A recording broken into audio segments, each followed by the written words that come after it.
අපේ database management subject එකට අදාළව අපි කතා කරන question series එකේ question set 20 තමයි අද අපි කතා කරන්න බලාපොරොත්තු වෙන්නේ. මේකදී අපිට තියෙන්නේ මේ දින දෙන ප්‍රශ්න වලට අදාළ උත්තර විදියට මේවගේ details ගන්න අදාළ කුළු ටික ලියා ගන්න එක. අපි ඊළඟ මේ ප්‍රශ්නේ දිනකට උත්තර ටික අපේ HDSQL කියන software එක open කරගෙන කතා කරගෙන යමු. මේතර මම අපේ HDSQL කියන software එක open කරගත්තා. ඒ වගේම අපේ exam mark DB කියන database එකත් මම දැන් select කරගෙන තියෙන්නේ. අපේ question set එකේදී පළවෙනි ප්‍රශ්නේ තමයි first term එකේ science subject එකට participate කරපු students ලගේ number එක හොයාගන්න කියලා තිනවා. ඒ කියන්නේ අපේ මේ first term එකේ science subject එකට සහභාගී වුණු සිසුන්ගේ count එක තමයි මෙතනින් අපේ ඉන්නන්නේ. අපි ඒකට ලියාගන්න ඕනේ කුවරික මොකක්ද කියලා ඊළඟට බලගමු. මේ තමයි අපේ ප්‍රශ්නයට අදාළ කුවරික.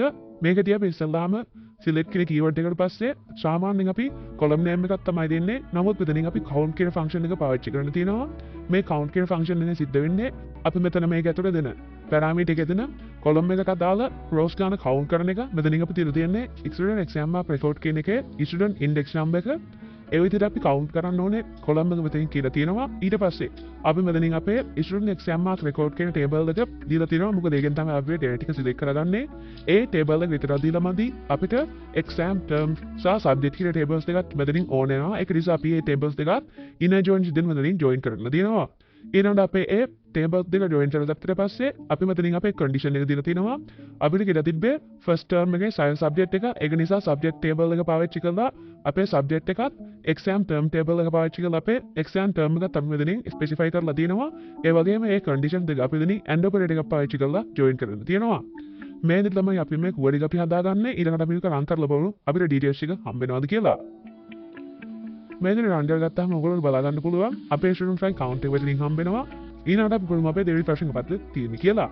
දෙවෙනි ප්‍රශ්නෙන් අපිට කියලා තියෙන්නේ first term එකේ අඩුවෙන්ම ගත්ත ලකුණු මොකක්ද කියලා තමයි එතනින් අහලා තියෙන්නේ. අපි ඒක බලමු මොකද්ද ලියා ගන්න පුළුවන් query එක කියලා. මේ තියෙන්නේ අපිට ඒකට පාවිච්චි කරන්න පුළුවන් query එක.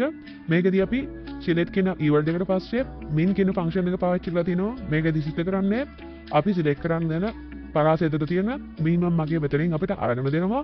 ඊළඟට අපි මෙතනින් check කරන්න ඕනේ column එක කියලා තියෙනවා. ඒ තමයි mark column එක. ඊළඟට අපි මෙතනින් අපේ data select කරගන්න ඕනේ මොන table එකෙන්ද කියලා තියෙනවා. ඒ තමයි අපේ student exam mark record කියන table එක. ඊළඟට අපිට මේ table වලින් විතරක් මේක ගන්න ඕනේ. මොකද අපේ term එක ස්පෙෂල් කරන්න ඕනේ. ඒක නිසා අපි මෙතන exam term කියන table එක join කරන්න තියෙනවා. ඊළඟට අපි අපේ condition එක විදිහට first term කියන එක තියෙනවා. අපි මේක මේ විදිහට රන් කරගත්තාම ඔයගොල්ලෝ බලා ගන්න පුළුවන් අපේ මිනිමම් මාර්ක් එක 10.5 මෙතනින් අපිට බලා ගන්න පුළුවන්. මේ තමයි අපේ දෙවෙනි ප්‍රශ්නේ උත්තරේ. ඊළඟට අපේ තුන්වෙනි ප්‍රශ්නේ දියොත් එහෙම ඒකනේ අපිට කියලා තියෙන්නේ second term එකේ mathematics කියන subject එකට සහභාගී වෙන students ලාගේ count එක අරගෙන දෙන්න කියලා. අපි ඊළඟට බලමු ඒකට අදාළ query එක මොකක්ද කියලා. මේ තියෙන්නේ අපේ මේ ප්‍රශ්නට අදාළ query එක. මේකදී අපි පළවෙනි ප්‍රශ්නේදී වගේම count කියන function එක පාවිච්චි කරගෙන අපේ student index number එක count කරගෙන තියෙනවා. ඊළඟට අපේ exam terms සහ subject කියන tables එක මේ විදිහට join කරගෙන condition එක විදිහට mathematics කියලා සහ second term කියන මෙතනින් දීලා තියෙනවා. ඊළඟට අපි මේක run කරගන්නවා. මේක run කරගත්තාම ඔයගොල්ලන්ට බලා ගන්න පුළුවන් මේකදී අපේ students ලාගේ count එක මෙතනින් හම්බෙනවා. මේ තමයි අපේ තුන්වෙනි ප්‍රශ්නේ උත්තරේ. ඊළඟට හතරවෙනි ප්‍රශ්නේ ගියොත් එහෙම ඒකෙදී අපි අහලා තියෙන්නේ first term එකේදී අඩුවෙන්ම ලකුණු ගත්ත subject එක මොකක්ද කියලා. අපි ඊළඟට බලමු ඒකට කොහොමද අපේ query එක තියාගන්නේ කියලා. මේ තියෙන්නේ අපි ඒකට පාවිච්චි කරන query එක. මේකදී අපිට inner join විතර පාවිච්චි කරලා අපිට මේ වැඩි කරගන්න බෑ. මෙතනින් අපි කරගෙන තියෙන්නේ අපේ minimum mark එක තෝරගෙන තියෙන එක. මොකද අපේ මෙතන minimum mark එකේ subject එක තමයි අරගෙන තියෙන්නේ.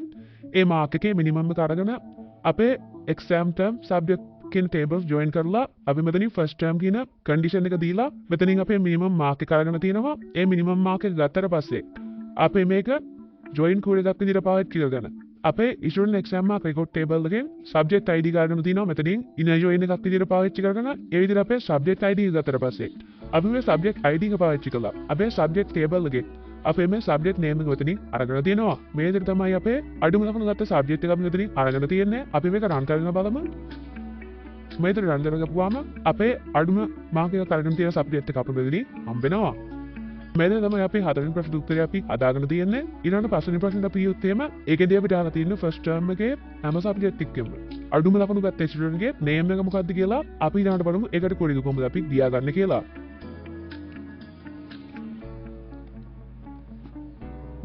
මේකෙදිත් අපි කලින් විදිහටම sub queries සහ join queries කියන දෙකම පාවිච්චි කරනවා. අපි මෙතනින් ඉස්සල්ලාම අපේ ස්ටුඩන්ට් ගේ ෆස්ට් නේම් එක සහ ලාස්ට් නේම් එක තමයි අරගෙන තියෙන්නේ. ඒකට අපි ස්ටුඩන්ට් ටේබල් එක තමයි පාවිච්චි කරන්නේ. ඊළඟට කන්ඩිෂන් එක විදිහට අපිට ඉන්ඩෙක්ස් සම් එක දෙන්න පුළුවන්. ඊට පස්සේ අපි in කියන කීවර්ඩ් එක පාවිච්චි කරනවා. මේ in කියන කීවර්ඩ් එක පාවිච්චි කරන්නේ අපිට රෙකෝඩ්ස් කීපයක් අපිට මෙතන රිසල්ට් එක විදිහට එන්න පුළුවන් නිසා ඊළඟට අපි මෙතනින් join code එකක් පාවිච්චි කරන මෙතනින් කියලා තියෙනවා අපේ student exam mark record table එකේ index number එක select කරන්න කියලා අපේ student exam mark record table එකෙන් condition එක විදිහට අපි mark එක දීලා තියෙනවා. මෙතනිනුත් අපි join code එකක් පාවිච්චි කරනවා තියෙනවා. ඊළඟට අපි මෙතනින් අපේ minimum mark එක select කරගෙන තියෙනවා අපේ student exam mark record කියන table එකෙන්. ඒ වගේම අපේ term කියන table එකත් මෙතන join කරගෙන අපේ first term එකේ අඩුම ලකුණු මෙතනින් අපි අරගෙන තියෙනවා. මෙතනින් අපේ අඩුම ලකුණු අරගෙන ඒ ලකුණු වලට සමාන student ගේ ID එක මෙතනින් අරගෙන ඊට පස්සේ student ID එකට සමාන first name එක සහ last name එක ගන්න එක තමයි අපි මේ කුවරෙන් සිද්ධ කරන්නේ. මම මේක මේ විදිහට run කර ගන්නවා. මේ විදිහට run කරපුවාම අපේ first term එකේ අඩුම ලකුණු තියෙන student ගේ first name එක සහ last name එක අපිට එනවා බලා ගන්න පුළුවන්. මේ විදිහට තමයි අපේ අන්තිම ප්‍රශ්න උත්තරය අපි හදාගන්නේ. ඒ වගේම මේ තමයි අපේ question set 20 වලට අදාළ ප්‍රශ්න වලට උත්තර ටික. අපි question set 21 එකත් එක්ක ඊළඟ වීඩියෝ එකේදී හම්බෙමු.